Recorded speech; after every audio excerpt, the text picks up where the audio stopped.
Hello dear students, हम लोग अपने मोल कॉन्सेप्ट के लेक्चर के अंदर ना लास्ट क्लास हम लोग एवरेज एटॉमिक मास और एवरेज मोलर मास कैलकुलेट कर रहे थे। ठीक है ना, उसका कुछ फार्मूला देखे थे, कुछ क्वेश्चन देखे थे। ठीक है ना, और कुछ क्वेश्चन आपको होमवर्क दिया गया था बनाने के लिए। आज हम लोग अपने मोल कॉन्सेप्ट के आधार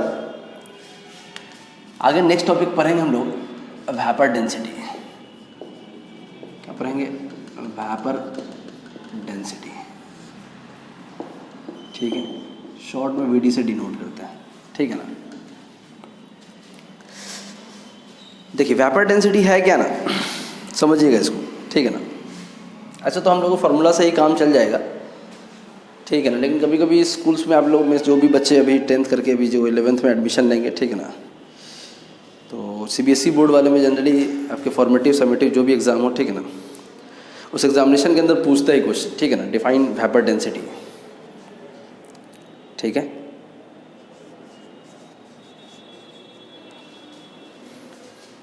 वेपर डेंसिटी क्या, समझिएगा बात को। देखिए लिखता है क्या ना कि density of gas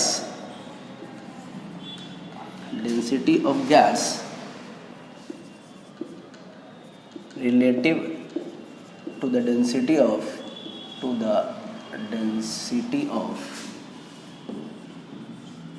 hydrogen, relative to the density of hydrogen.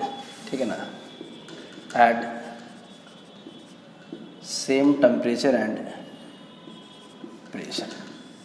ठीक है, मतलब एक तरह का रेशियो है वेपर डेंसिटी। ठीक है ना, किसके बीच का? द डेंसिटी ऑफ गैस के बीच का और डेंसिटी ऑफ हाइड्रोजन के बीच का। मतलब इसको मैथमेटिकली अगर लिखें तो हम लोग लिख सकते हैं कि डेंसिटी ऑफ गैस, ये डी डेंसिटी को डिनोट कर रहा है। ठीक है ना, गैस की density divide by density of hydrogen. ठीक है, कहाँ पर? तो सेम टेम्परेचर एंड प्रेशर के ऊपर। मतलब वेपर डेंसिटी एक तरह का समझिए कि रेशियो है किसके बीच का? तो डेंसिटी ऑफ गैस और डेंसिटी ऑफ हाइड्रोजन के बीच का। ठीक है ना, स्कूल्स में कभी कभी 1 मार्क्स में आता है डिफाइन करने के लिए, वेपर डेंसिटी को डिफाइन कीजिए आप। ठीक है, चलिए लिख लें इसको आप। ठीक है ना,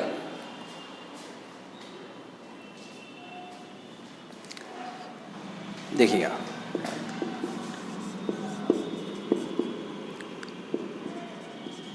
relation between molar mass and VD, मतलब वेपर डेंसिटी। ठीक है ना, तो मोलर मास जो बराबर जो है ना,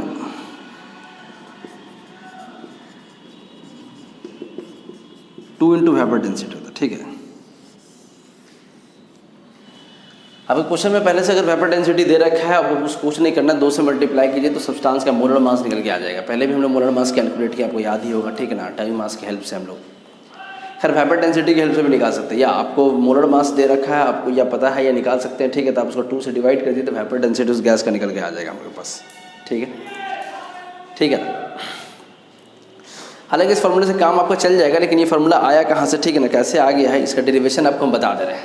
ठीक है, हालांकि आपका काम यहीं से चल जाने वाला है। हटाएं इसको अपने।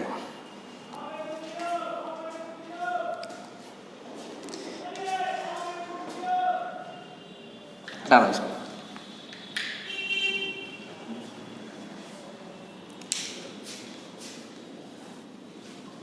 ठीक है, तो देखिए इसको रिलेशन को ना एस्टैब्लिश कर रहा हूँ। ठीक है ना, relation between molar mass and vapour density.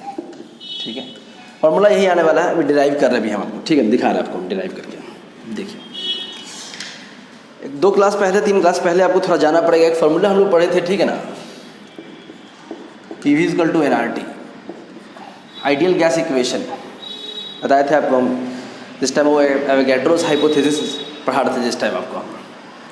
ठीक है, तो देखिए PV = nRT है, तो P और V को छोड़ दिए, in number of moles and number of moles पढ़े हैं क्या हम लोग? Mass divide by molar mass होता है, पढ़े हैं ना हम लोग? RT पढ़े थे ना हम लोग? Number of moles given mass divide by molar mass होता है। ठीक है, तो देखिए इसको क्या लिख सकते हैं?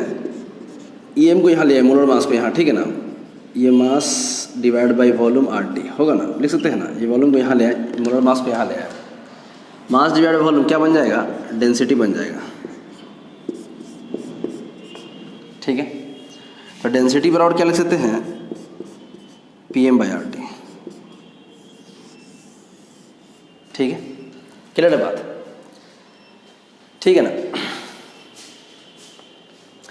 तो डेंसिटी बराबर क्या लिख सकते हैं ना, PM divide by R T. ठीक है, तो P प्रेशर है, M मोलर मास है, R गैस कांस्टेंट है, T टेम्परेचर है। तो ये फार्मूला आप देखिएगा, इसमें पढ़ाए थे आपको हम, अवोगाड्रोस हाइपोथेसिस जिस टाइम पढ़ा रहे थे ना, वहीं पर पढ़ाए थे। ये आइडियल गैस इक्वेशन है, ठीक है ना। कौन सा इक्वेशन है ये, ideal gas equation. States of matter में पढ़ने के लिए, चैप्टर नंबर 5 में भी पढ़ने के लिए आएगा, सिलेबस में भी है, ठीक है ना। वापस भी पढ़ेंगे हम लोग चैप्टर 5 में, ठीक है ना। अब वहाँ से डिराइव होकर के ना डेंसिटी के लिए फार्मूला निकाल के ले आए हम। डेंसिटी बराबर क्या ले आए हम लोग, PM divide by R T. लिख लीजिए पहले आप इसको, यहाँ तक लिख लीजिए।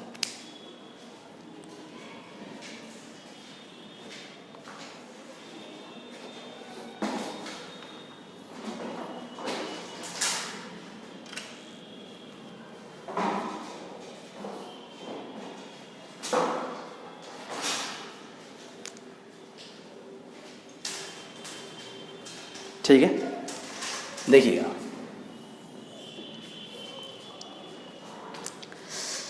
फॉर्मूले में क्या कर सकते हैं ना हम लोग। देखिए हम लोग अभी पढ़े क्या ना, वेपर डेंसिटी बराबर क्या पर हम लोग कि डेंसिटी ऑफ गैस होगा divide by density of hydrogen होगा, ये नहीं पढ़े हम लोग। डेफिनेशन में यही था हम लोग बस।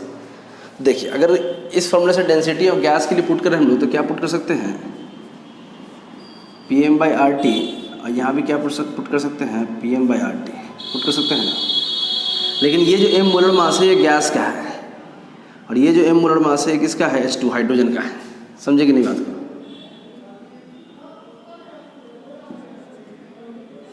ठीक है। ये मोलर मास है H2 का हाइड्रोजन का, ठीक है ना। तो अभी आपको बताया कि सेम टेम्परेचर प्रेशर पे होगा तो P प्रेशर टेम्परेचर कैंसिल हो जाएगा, R गैस कांस्टेंट है, ये भी R से R कैंसिल, कांस्टेंट वैल्यू है ये, ठीक है ना। तो क्या बचेगा, देखिए हम लोग के पास मोलर मास ऑफ गैस बचेगा divide by molar mass of H2 बचेगा, ठीक है, क्लियर है ना। और ये वेपर डेंसिटी है, तो मोलर मास ऑफ गैस को छोड़ दीजिए आप, ठीक है ना, divide by molar mass of H2। H2 का कितना, मोलर मास 2 होगा, ठीक है। ये वेपर डेंसिटी, तो मोलर मास ऑफ गैस क्या लिख सकते हैं हम लोग, 2 इंटू वेपर डेंसिटी लिख सकते हैं ना। यही फार्मूला आपको बता रहा था अभी आपको। तो इसके डेरिवेशन की आपको ज़रूरत नहीं है, लेकिन फिर भी आप डेरिवेशन जानिए, ठीक है ना, कैसे रिलेशन एस्टैब्लिश हो रहा है।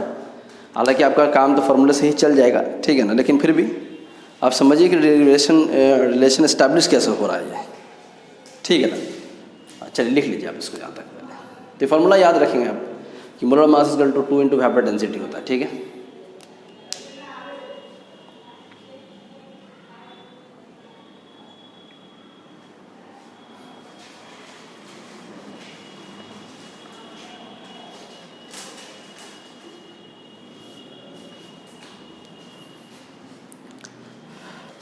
ठीक है ना।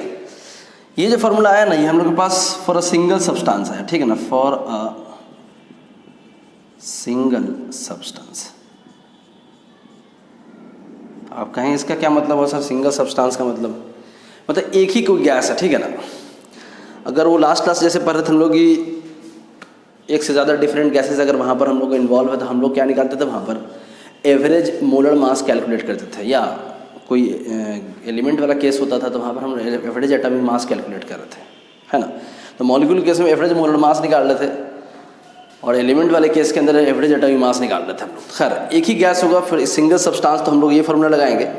अगर एक से ज़्यादा गैस हुआ वहाँ पर, ठीक है ना, तो फिर हम लोग को एवरेज मोलर मास कैलकुलेट करना पड़ेगा। और लास्ट लेक्चर में आपको एवरेज मोलर मास कैलकुलेट करना सिखा चुके हैं हम, ठीक है। तो उस फार्मूले का भी यूज़ आएगा आपके पास, ठीक है। तो देखिए अगर हम लोग ना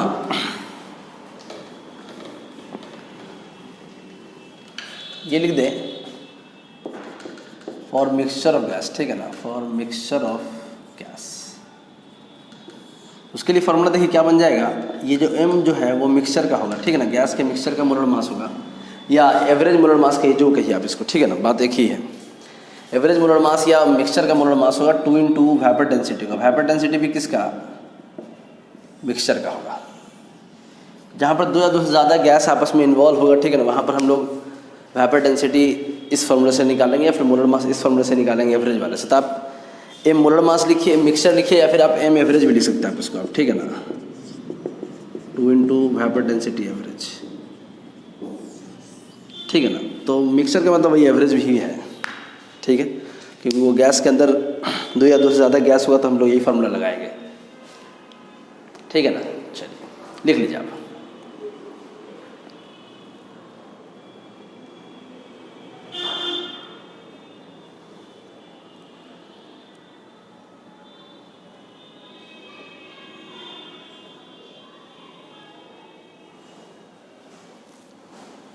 ठीक है, चलिए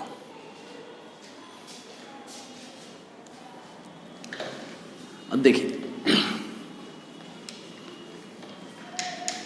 तो सिंगल सब्सटेंस के लिए तो कोई दिक्कत नहीं, आपको सिंगल सब्सटेंस के लिए आपको डायरेक्ट दे देगा,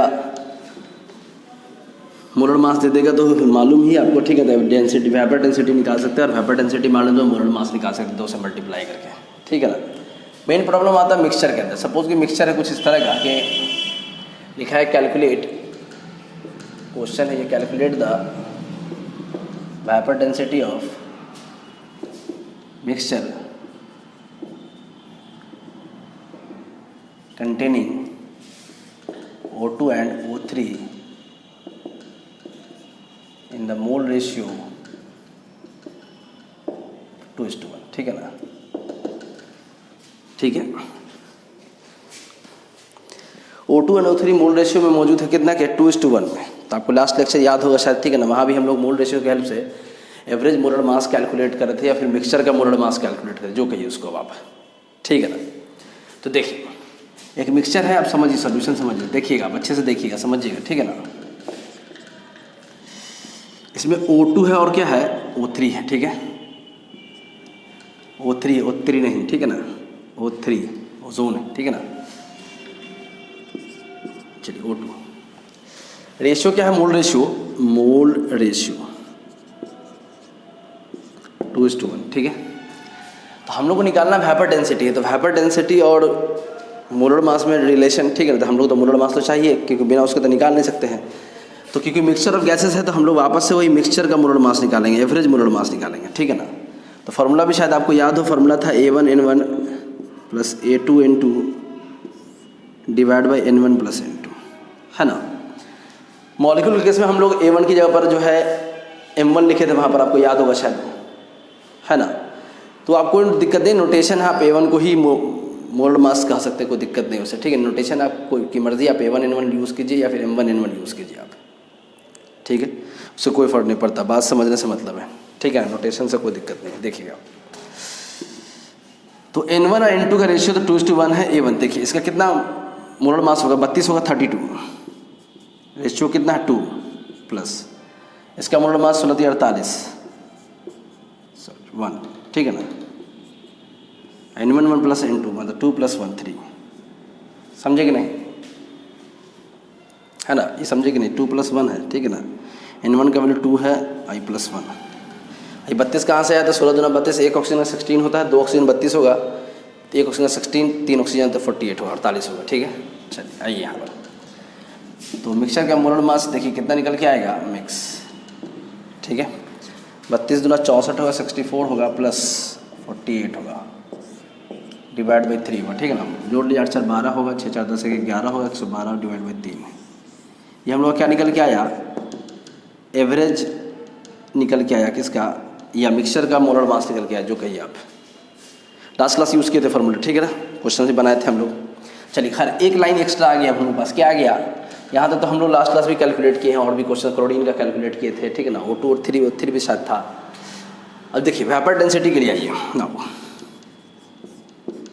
फॉर्मूला क्या पर है हम लोग, मिक्सचर बराबर 2 into molar mass of mixture बराबर 2 इंटू वेपर डेंसिटी, ठीक है ना, ठीक है। वेपर डेंसिटी चाहिए हम लोग को, तो वेपर डेंसिटी पुट कर दे, ठीक है ना। देखिए ये तो 112 डिवाइड बाई 3 है, 2 इंटू वेपर डेंसिटी होगा ना। तो वेपर डेंसिटी बराबर क्या लिख सकते हैं हम लोग, 112 डिवाइड बाई 6 लिख सकते हैं ना, ठीक है ना। लिख लीजिए आप इसको, आप लिख लें।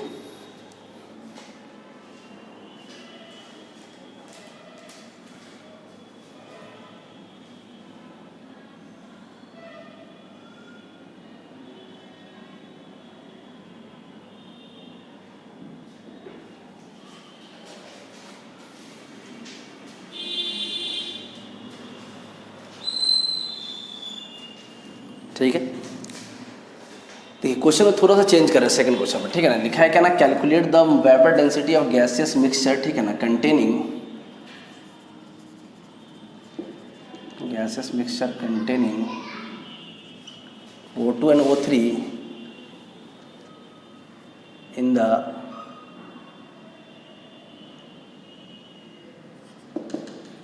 सोलह 32, 4 8 32 होगा ना, 8 16 3 48, 16 8 16, सही, 4:3 मास रेशियो। ठीक है, थोड़ा सा क्वेश्चन को चेंज किए हैं। पिछले वाले क्वेश्चन के अंदर क्या था ना, पिछले वाले क्वेश्चन के अंदर मोल्स का रेशियो दे रखा था, ठीक है ना। अभी आपको क्या दे रखा है, अभी आपको ना मास का रेशियो दे रखा है, ठीक है ना। इस मास के रेशियो को सबसे पहले हम लोग क्या करेंगे, मोल्स के रेशियो में चेंज कर देंगे, ठीक है ना। मोल्स के रेशियो में जैसे चेंज करेंगे वापस हम लोग पहले वाले क्वेश्चन में पहुंच जाएंगे यहाँ फिर से, ठीक है। तो क्वेश्चन पूछने का तरीका अलग अलग हो सकता है, ठीक है ना। इसलिए हम क्वेश्चन में O2 O3 रहने दी ताकि आप बात को समझिए आप, ठीक है ना, कि भाई मोल्स मास रेशियो से मोल्स रेशियो कैसे कैलकुलेट कर, बिना मोल्स रेशियो के नहीं आएगा। लास्ट क्लास में आपको बता रहे थे हम कि देखिए कभी भी मास रेशियो देगा तो आपको मोल्स का रेशियो निकालना पड़ेगा आपको, ठीक है। देखिए यही क्वेश्चन है यहाँ पर, तो पहले तो मोल्स का रेशियो फाइंड आउट करना पड़ेगा, ठीक है ना। देखिएगा, चलिए देखिए, तो हम मोल्स रेशियो निकाल देते हैं। मोल्स रेशियो के बाद आप वापस से फिर वही जैसे बनाए हैं अभी क्वेश्चन एकदम सेम बनेगा, ठीक है ना। तो पहले देखिएगा रेशियो किसका दिया है, मास रेशियो, ठीक है ना। कितना दिया, 4:3, ठीक है। तो देखिए मोल का रेशियो निकालिए आप, मोल रेशियो। मोल रेशियो के लिए करना क्या पड़ेगा ना, तो मोल होता है क्या ना, मास डिवाइड बाय मोलर मास, है ना। तो मास रेशियो 4, मोलर मास का कितना 32, ठीक है। इसका कितना 3 डिवाइड बाई 48 होगा ना, 16 3 48, 4 8 32, 8 से 3 16 3 48, 8 से कैंसिल की 2 आएगा, इसको क्रॉस कीजिएगा, ठीक है ना, 2:1 आएगा, आएगा ना। समझे कि नहीं समझे इसको आप, ठीक है। सब नॉर्मलाइज कर दिया, ठीक है ना, सॉल्व कर लिए इसको रेशियो को हम लोग। तो वापस से फिर वही पहुंच गए हम लोग पिछले वाले क्वेश्चन के अंदर। वहाँ भी देखिए 2:1 का रेशियो था मोल रेशियो, वापस से वही मोल रेशियो 2:1 आ गया ना। फिर वही आंसर आएगा 112 डिवाइड बाई 6 आंसर आएगा। तो आप फर्दर सॉल्व कर लेंगे उसको, वही फार्मूला लगाइएगा आप,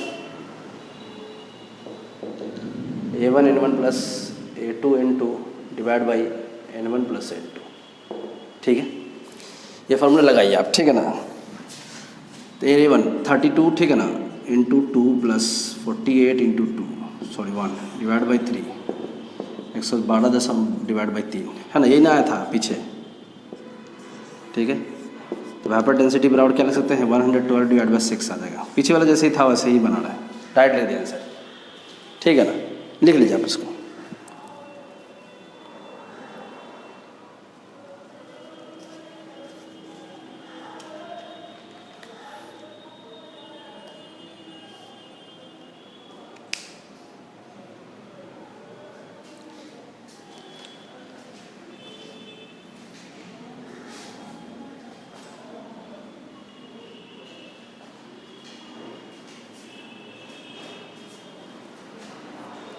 हटाए,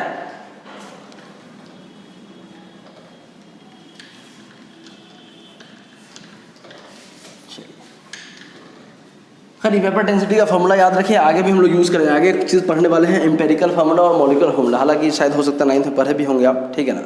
यहाँ भी पढ़ना हम लोग को एम्पेरिकल और मॉलिक्यूलर, वहाँ भी यूज़ करेंगे इसका हम, ठीक है। तो तब तक आप तावीज़ बना के पहने रहिए इसको आप, ठीक है ना, उतारना नहीं है तावीज़ को तो, ठीक है। चलिए नेक्स्ट टॉपिक हम लोग पढ़ेंगे क्या ना, परसेंटेज कैलकुलेशन, ठीक है ना। क्या पढ़ेंगे, परसेंटेज कैलकुलेशन। ठीक है ना। ये आसान टॉपिक है, छोटा है, ठीक है ना। और इसका भी यूज़ हम लोग नेक्स्ट टॉपिक में करेंगे, मतलब अगले क्लास नेक्स्ट क्लास में जो टॉपिक आने वाला है एम्पेरिकल मॉलिक्यूलर फार्मूला पढ़ेंगे, वहाँ भी इसका यूज़ करेंगे। तो हाइपर डेंसिटी वाला भी यूज़ करेंगे प्लस इसको भी यूज़ करेंगे, ठीक है। देखिए परसेंटेज कैलकुलेशन क्या है ना, परसेंटेज कैलकुलेशन कहिए, परसेंटेज कंपोजिशन कहिए, जो भी कहिए इसको आप, ठीक है ना। किसी भी एलिमेंट का परसेंटेज निकालना है, परसेंटेज ऑफ एन एलिमेंट कैसे निकालेंगे, लिखेंगे क्या कि मास ऑफ द एलिमेंट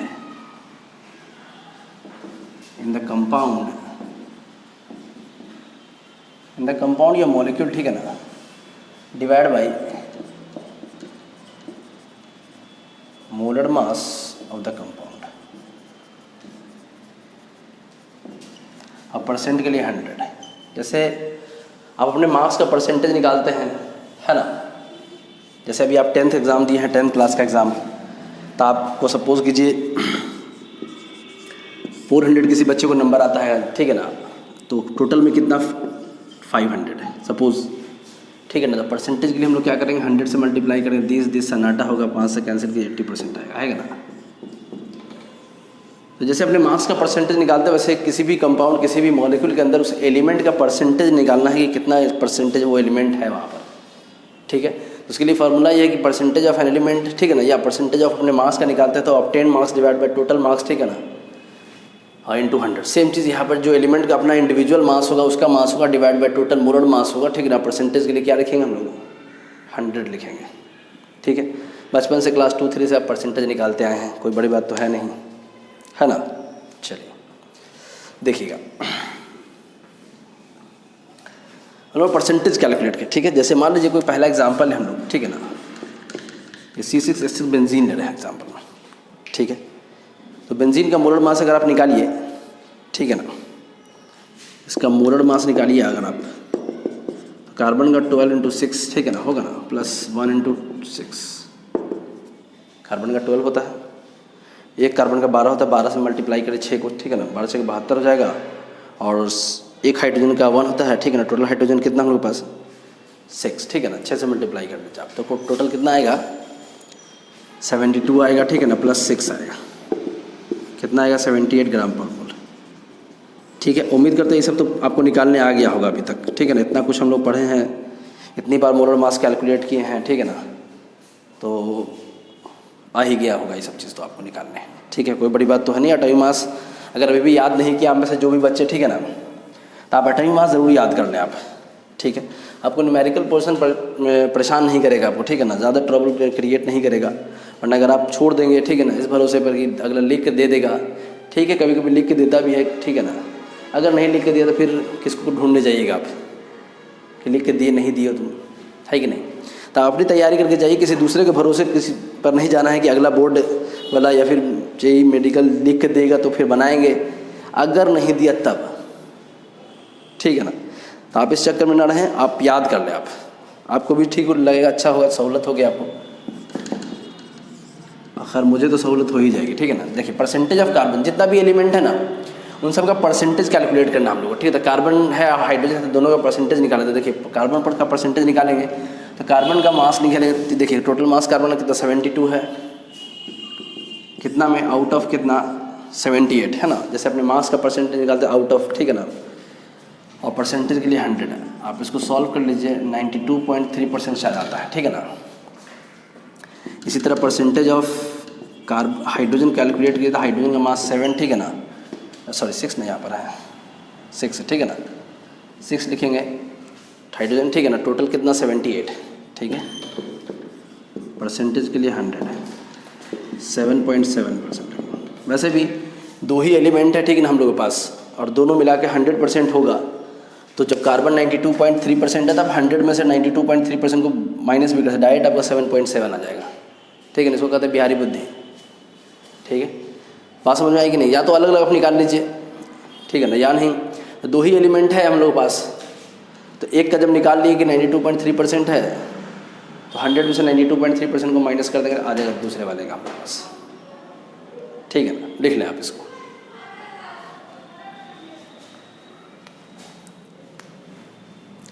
ठीक है, बिल्कुल इजी, कोई दिक्कत नहीं ना है। आसान है सब, तो बचपन में परसेंटेज इतना सारा निकाले हैं, यहाँ भी परसेंटेज है, ठीक है। चलिए दूसरा मॉलिक्यूल देखते हैं हम, ठीक है ना। जैसे देखिए मॉलिक्यूल देख रहे हैं कौन सा, C6H12O6, ठीक है ना, ग्लूकोज। इसका मोलर मास निकालिए, बहुत बार निकाले भी हम लोग हैं, फिर भी आज निकाल देते हैं, ठीक है ना। कार्बन का 12 निकालते निकालते आपको याद हो जाएगा, ठीक है ना। 180 आता है ग्लूकोज का, तो ठीक है। कार्बन का 12 6 होगा, ठीक है ना, प्लस हाइड्रोजन का 1 12, हाइड्रोजन 12 से मल्टीप्लाई, ऑक्सीजन का 16 6, ऑक्सीजन 6 से मल्टीप्लाई कर दें, 72 होगा 12 प्लस 96, ठीक है ना, 180 ग्राम पर मोल, है ना।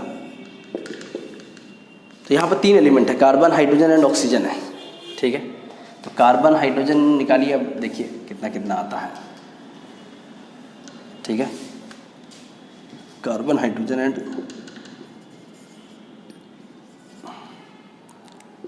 ऑक्सीजन, खैर पहले कार्बन का निकाला जाए। कार्बन का कितना मास है, 72, है ना।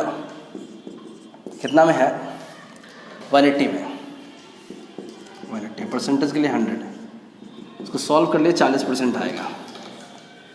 देख भी सकते हैं आप, 0 0 से नाटा होगा, ठीक है ना, 18 जगह 72 होगा, 10 जगह 40, है ना। बेसिक मैथमेटिक्स ही। तो हाइड्रोजन का निकाला तो हाइड्रोजन का देखिए 12 होगा, ठीक है ना, डिवाइड बाई टोटल 180 होगा, परसेंटेज के लिए कितना, तो 100 है। इसको सॉल्व कर लीजिए, ठीक है ना, 6.67% शायद आता है इसमें, ठीक है ना। देख लेंगे आप, चेक कर लेंगे, आता है तो ठीक है, अच्छी बात है, नहीं आता तो जो आपका आएगा वही लिखेंगे आप, ठीक है। अब ऐसा नहीं कि सर गलत है वो भी लिख देते, नहीं, आपका सही कैलकुलेशन होना चाहिए, ठीक है ना। देखिए ऑक्सीजन के लिए कितना निकलेगा, 96, ठीक है ना। टोटल कितना 180 है और परसेंटेज के लिए 100, सॉल्व कीजिएगा 53.33% आता है शायद, ठीक है ना। 55 से 60, 60 40 100, सही है, ठीक है ना। लिख लें आप इसको आप।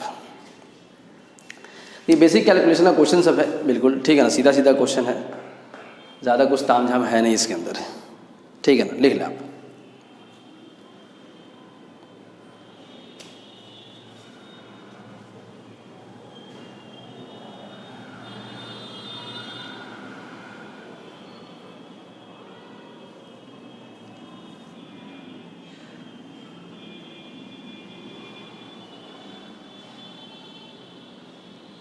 ठीक है, चलिए नेक्स्ट देखिएगा आप। क्वेश्चन आपको दे रहे हैं, ठीक है ना, आप सॉल्व करके इसको भेजिएगा मुझे आप, ठीक है ना। लिखिएगा, देखिए कैलकुलेट द परसेंटेज,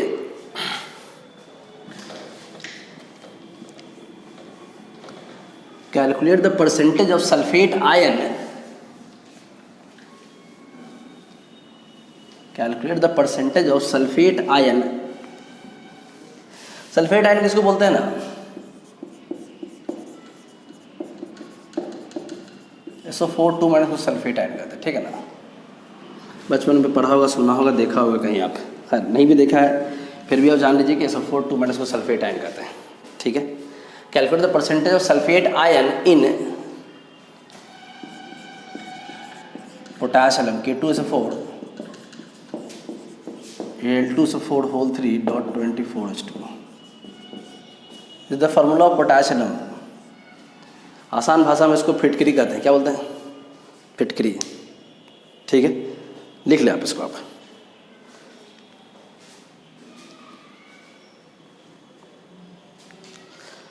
इसमें सल्फेट का अपना परसेंटेज बताना, पूरा सल्फेट रेडिकल का, पूरा SO4 2- का, ठीक है ना।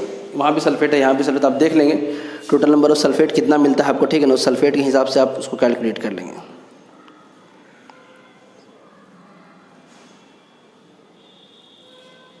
ठीक है। चलिए लिखिएगा नेक्स्ट क्वेश्चन, हटा देना इसको, ठीक है ना। चलिए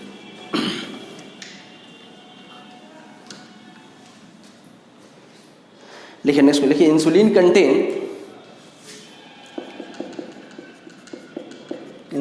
contains 3.2% sulphur by mass. Insulin contains 3.2% sulfur by mass.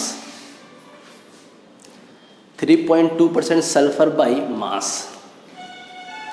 Calculate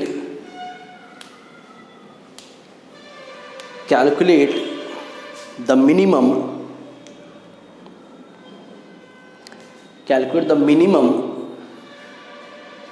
molar mass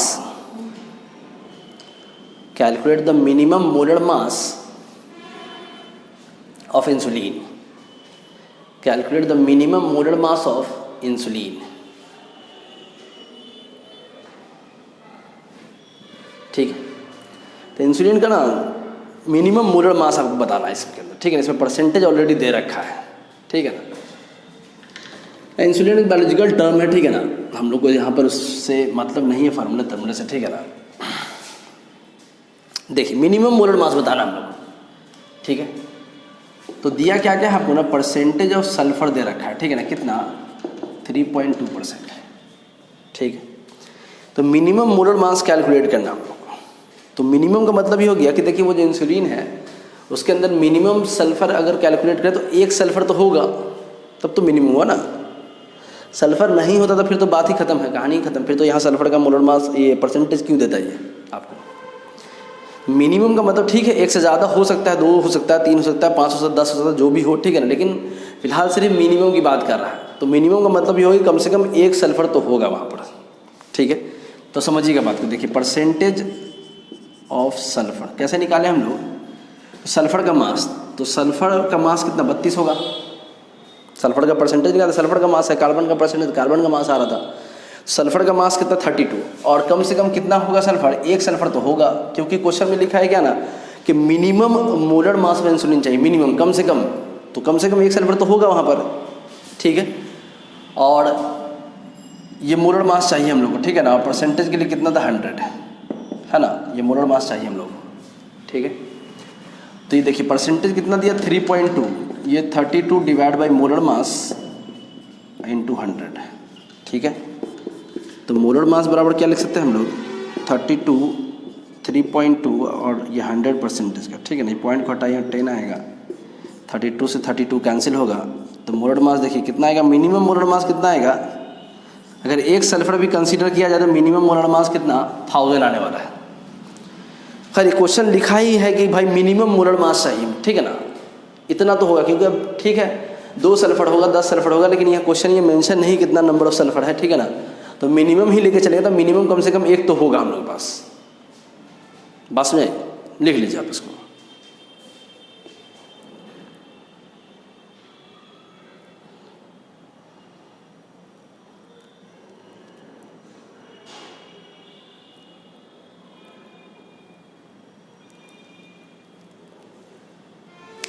ठीक है, चलिए हटा दे। लिखिए नेक्स्ट क्वेश्चन लिखिए एनऑक्साइड ऑफ आयरन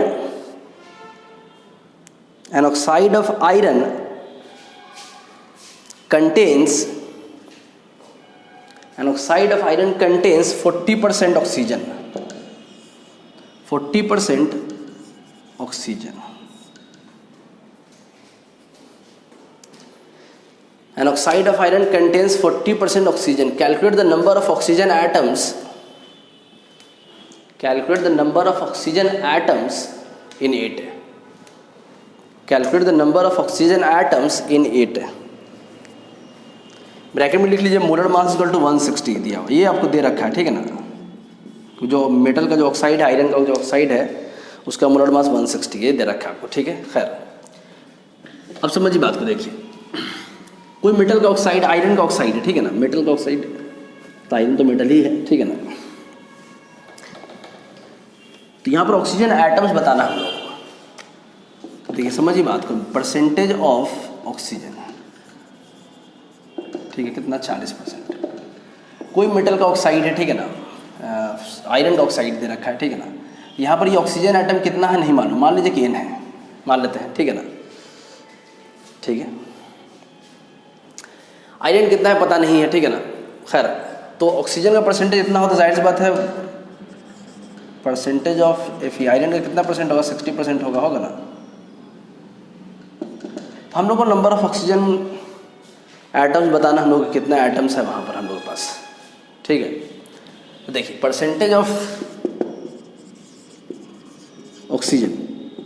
तो कैसे निकालते हैं हम लोग परसेंटेज ऑफ ऑक्सीजन? तो ऑक्सीजन का मास होगा, ठीक है, कितना ऑक्सीजन है नहीं मालूम, तो ऑक्सीजन का मास 16, कितना ऑक्सीजन नहीं मालूम, तो n ऑक्सीजन हो सकता है, 2 3 4 5 6 7 8 9 10 कुछ भी हो सकता है, ठीक है, n ले लिया उसको हम लोग, ठीक है ना। और मोलर मास क्वेश्चन में दे रखा था 160 या फॉर्मूले का 100 है ना। परसेंटेज कैसे निकालते थे? Individual mass divide by total molar mass into 100। तो इंडिविजुअल मास 16 होगा, n number of oxygen atom, क्योंकि ऑक्सीजन ही नंबर निकालना हम लोगों को, ये कितना नंबर ऑक्सीजन आइटम तो पता ही नहीं है, ठीक है ना, उसी का तो नंबर बताना है। तो n मान लिया उसको हम लोग, 160 फार्मूले का जगह पर लग गया और 100 फार्मूले की जगह पर, ठीक है। इसका परसेंटेज कितना दे रखा है? 40, 40 रख दीजिए, 16n, ठीक है ना, डिवाइड बाई 160 इंटू 100, ठीक है। चलिए तो देखिए कितना आ जाएगा, n बराबर क्या लिख सकते हैं हम लोग, 40 इंटू 160, ठीक है ना, डिवाइड बाई, समझ रहे ना बात, n बराबर कितना लिख सकते हैं, 40 इंटू 160 डिवाइड बाई 16 इंटू 100, ठीक है, कोई दिक्कत है ना। तो देखिए कितना आएगा, दिस कैंसिल, 16 से 16 कैंसिल, कितना नंबर ऑफ ऑक्सीजन आइटम है, 4, ठीक है ना। अब वो आयरन का ऑक्साइड Fe3O4 भी हो सकता है कि वहीं पर ऑक्सीजन एग्जिस्ट करता है, ठीक है ना, यही ना। तो आयरन कितना था ये तो मेंशन ही नहीं है, ठीक है ना, हम लोग से ऑक्सीजन पूछा है तो हम लोग ऑक्सीजन ही निकाले हैं। तो आयरन भी हम लोग से पूछा नहीं है कि कितना नंबर चाहिए, और आयरन का तो हम लोग उसको कैलकुलेट भी नहीं कर रहे हैं, ठीक है, मे भी हो सकता है, ठीक है ना। चलिए खैर हम लोग को यही बताना था कि ऑक्सीजन का एटम कितना होगा, तो 4 नंबर ऑफ ऑक्सीजन, तो नंबर ऑफ ऑक्सीजन एटम कितना होगा, नंबर ऑफ ऑक्सीजन एटम कितना, 4, ये 4 आंसर आएगा, ठीक है। चलिए खैर आयरन के बारे में हमसे कुछ नहीं पूछा है, ठीक है ना, आप लिख लें इसको आप।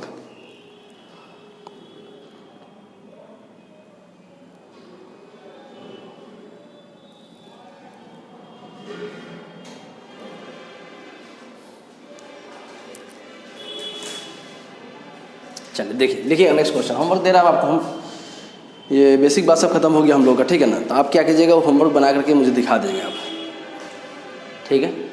लिखिए क्वेश्चन लिखेंगे,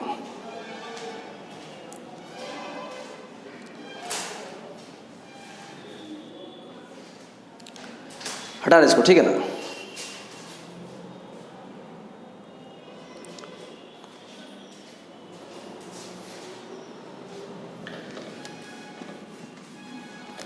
लिखिए the vapour density of a mixture the vapor density of a mixture containing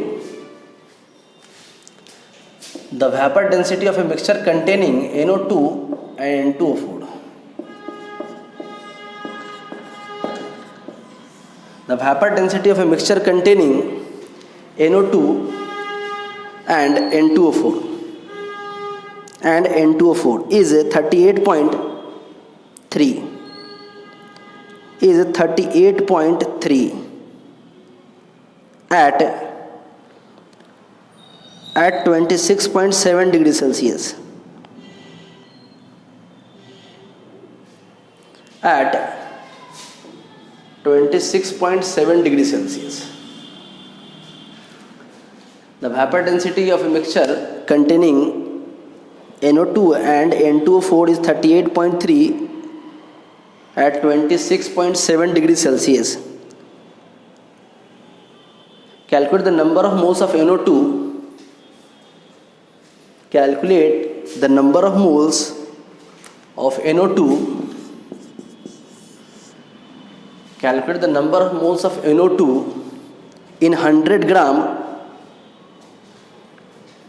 Calculate the number of moles of NO2 in 100 gram. In 100 gram of the mixture. In 100 gram of the mixture, ठीक है ना। Question में लिखा है वो एक gases mixture है जो NO2 N2O4 को कंटेन करता है, इसका वेपर डेंसिटी आपको दे रखा है, आपको इसमें मोल्स बताना है NO2 का।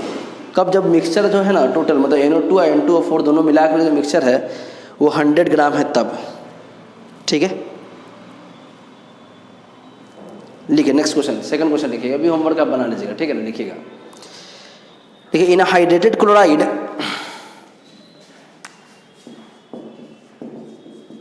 in a hydrated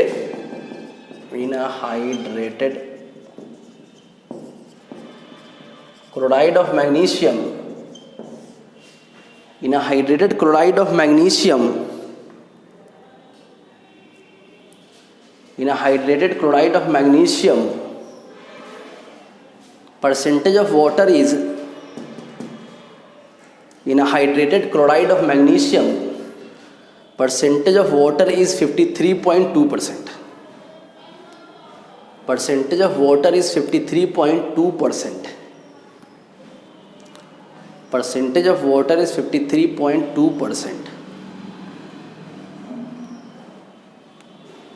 Calculate the formula of hydrated magnesium chloride. Calculate the formula of hydrated magnesium chloride. Hydrated का मतलब क्या, आपको थोड़ा सा हिंट दे दे क्वेश्चन के अंदर हम, ठीक है ना, लिख लिया। Calculate the molecular formula of hydrated magnesium chloride, हो गया ना। थोड़ा सा हिंट कर दे आपको हम, ठीक है ना। हाइड्रेटेड का मतलब क्या है कि मैग्नीशियम क्लोराइड तो MgCl2 होता है, ठीक है ना, और XS2 है। ये X का नंबर बताना कि तभी तो मॉलिक्यूलर फॉर्मूला कंप्लीट हो जाएगा हम लोगों के पास। तो हाइड्रेटेड वाटर मॉलिक्यूल का परसेंटेज आपको दे रखा है, अब आपको बताना है कि भाई ये पूरा फार्मूला क्या होगा, तो उसके लिए आपको ये X कैलकुलेट करना पड़ेगा आपको, ठीक है। तो देखिएगा बना करके, वो क्वेश्चन था सल्फेट वाला परसेंटेज, उसको बना लीजिएगा, ठीक है ना। और ये दोनों क्वेश्चन बना लीजिएगा, अब बना के मुझे सेंड कर देंगे। फिर कोई इशू आएगा, कोई दिक्कत है, पूछ भी लेंगे आप, ठीक है। तब तक अच्छे से पढ़िए, खाइए पीजिए, ठीक है ना। तब तक शुक्रिया, धन्यवाद, थैंक यू।